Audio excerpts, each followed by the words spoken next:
Shalom anak-anak Miss, jumpa dengan saya Miss Grace sebagai guru kebaktian kalian.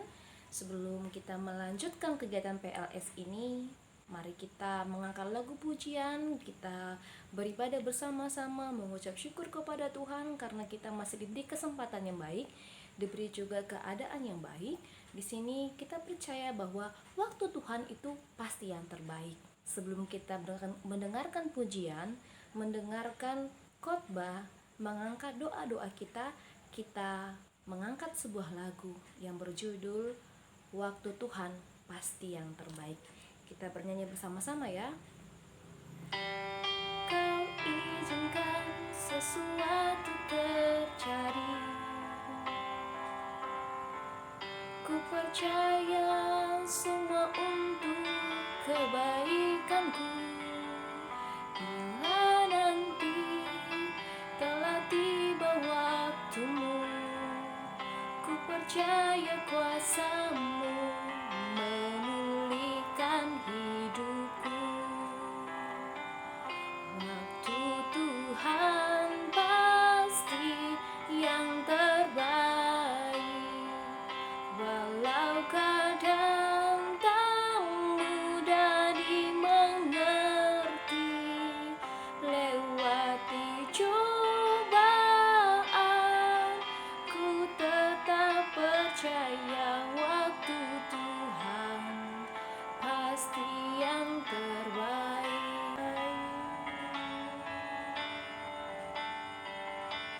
Oke, sebelum kita dengarkan firman Tuhan, mari kita berdoa, kita merendahkan diri kepada Tuhan supaya Tuhan turut campur tangan untuk kita yang akan mengikuti kegiatan PLS ini. Kita berdoa.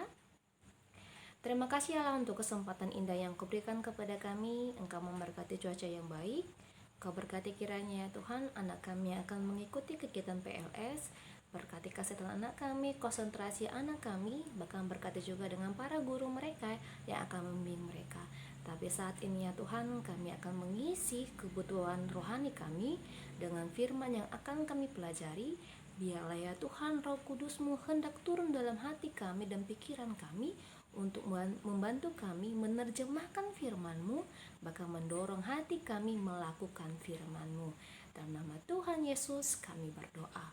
Amin. Oke, anak-anak sekalian, sekarang kita buka Alkitab kita dari Roma 14 ayat 12.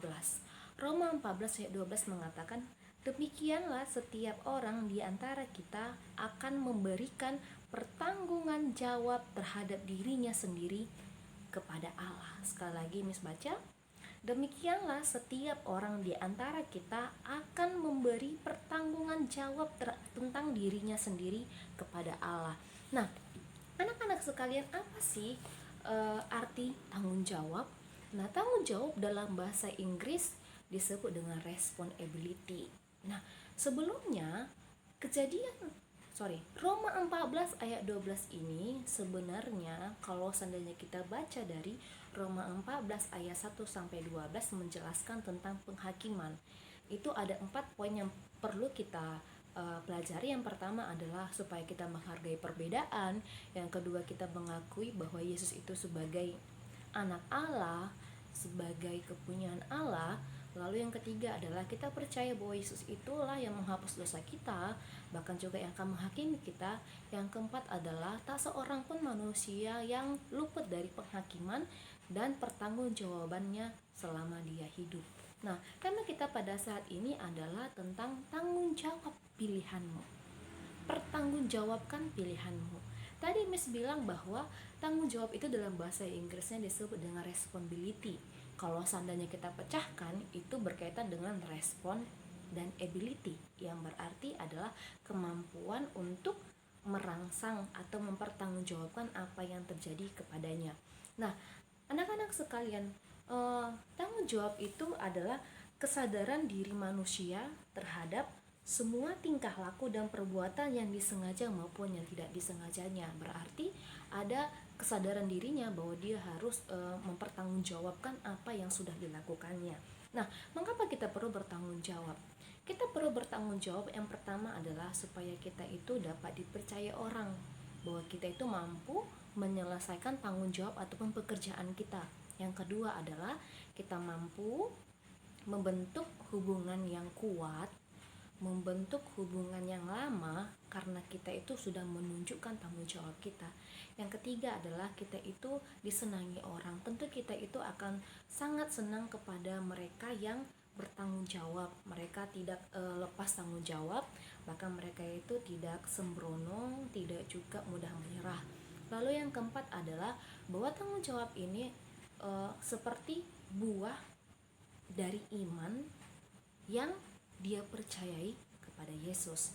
Maksudnya adalah ketika dia diperintahkan, dia ingat perintah-perintah Allah bahwa dia harus taat, harus melakukan tanggung jawabnya. Apa yang sudah dipercayakan kepadanya, dia harus mempertanggungjawabkan, menyelesaikannya sampai akhir. Nah, anak-anak sekalian, seorang Kristen itu apa sih tanggung jawabnya? Seorang Kristen itu apa sih yang perlu dijaganya?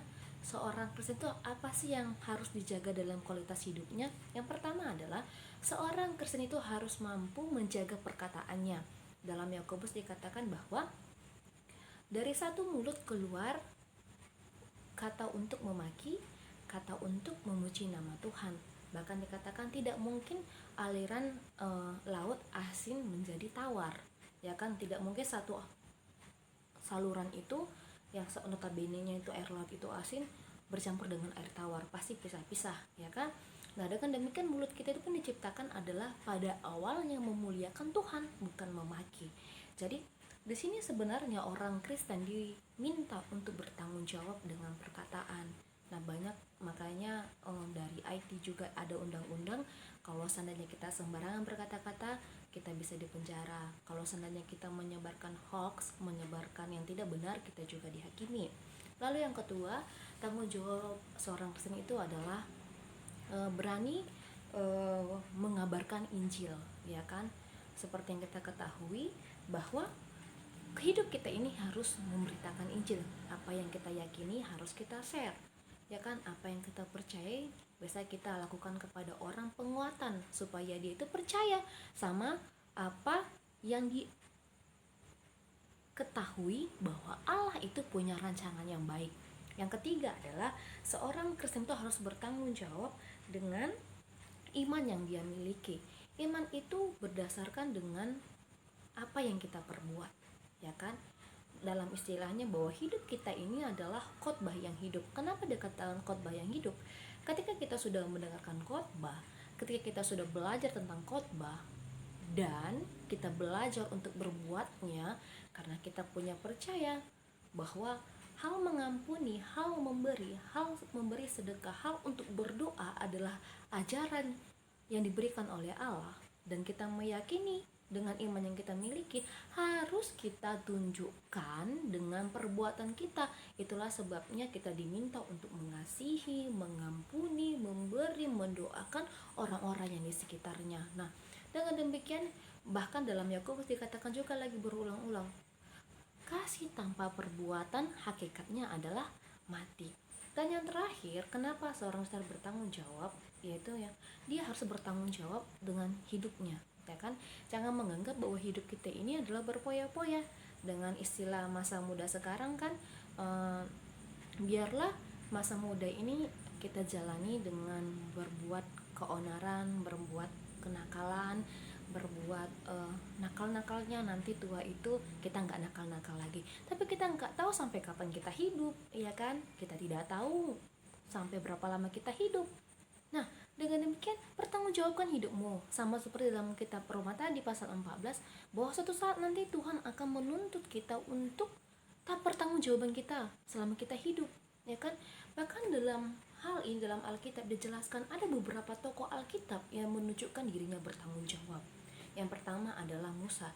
Dia bertanggung jawab dengan perintah Allah kepadanya. Apa perintah Allah kepadanya? Dia harus memimpin bangsa Israel keluar dari tanah Mesir. Awalnya dia menolak perintah Allah. Kenapa dia menolak perintah Allah? Dia bilang sama Allah, aku ini gak pandai berbicara.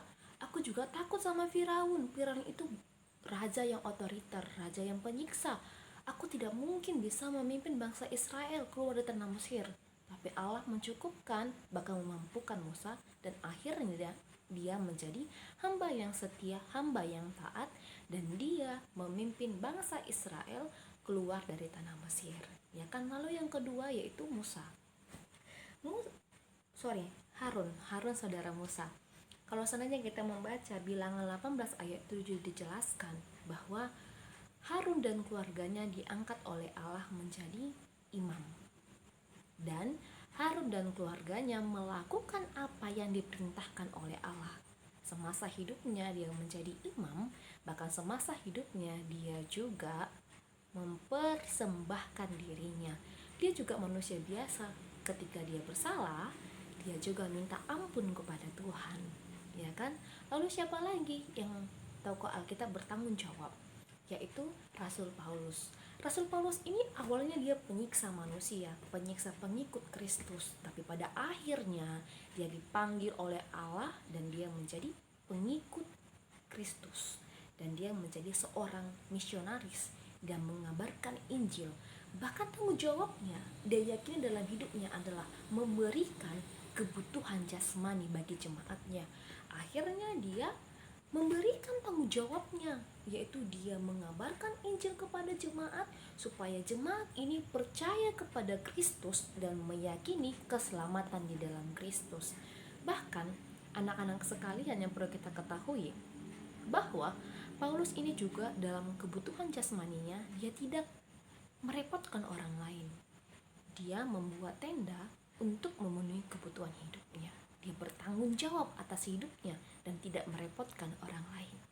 Dan yang terakhir adalah mengapa kita perlu bertanggung jawab, mengapa juga kita harus belajar bertanggung jawab untuk pilihan hidup kita, untuk menjalani hidup kita adalah tokoh yang perlu kita teladani semasa hidup kita adalah Yesus Kristus. Kenapa dikatakan Yesus Kristus? Semasa hidupnya ini dia menjalani tanggung jawabnya sebagai anak Allah, yang diminta oleh Allah untuk menebus dosa manusia. Dia harus mengambil rupa manusia, bahkan dia harus memberikan kita teladan. Kita harus diberikan jalan dan kebenaran untuk sampai kepada rumah Allah atau rumah Bapa, dan kita kembali sebagai ciptaan semula, yaitu memuliakan Allah.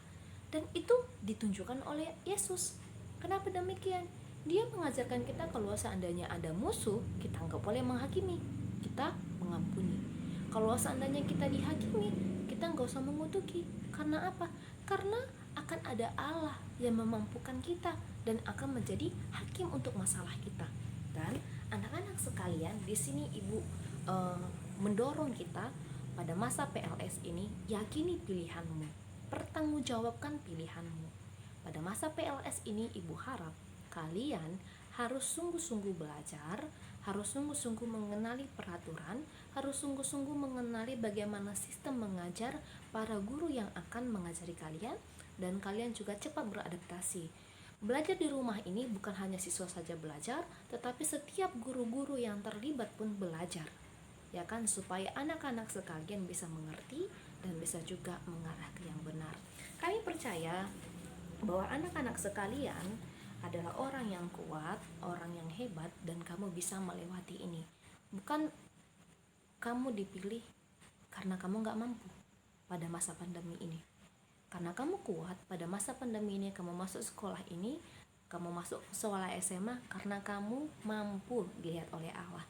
Dengan demikian mari kita minta kepada Allah supaya kita juga mampu melewati pergumulan ini bersama-sama. Dengan demikian sekian dari ibu. Ibu hanya pesan kepada kalian pada masa PLS ini, kuat dan semangatlah. Ya, Tuhan Yesus memberkati kita semua. Shalom.